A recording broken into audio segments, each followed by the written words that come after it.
As Russia and Ukraine continue to battle, tension is increasing between a Russian ally and a former Soviet state which is now part of NATO.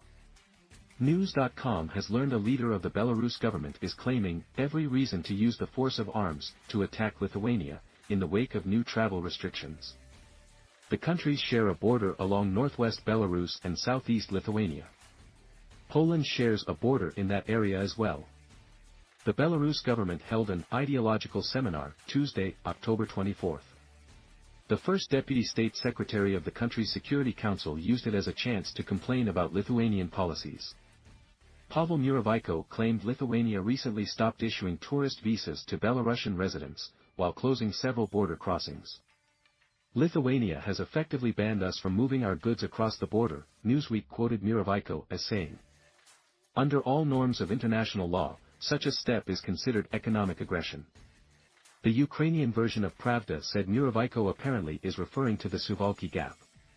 News first noted its potential importance in February 2022, weeks before Russia's special military operation began. Muravyko went on to call the border a vital corridor for Belarus, so the armed forces would be justified to break through it. If that happened, Belarus would have a direct route to a Russian territory along the Baltic Sea. But Muravyko admitted his government probably will not attempt a break though at this time, because Belarus faces unprecedented pressure from the West. Belarus has faced economic sanctions similar to Russia, because it backs Russia's military action against Ukraine.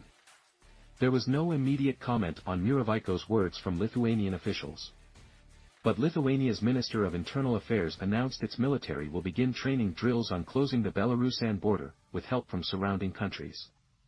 Aini Bilotai told RBC Ukraine it should be considered a serious signal to potential attacking countries.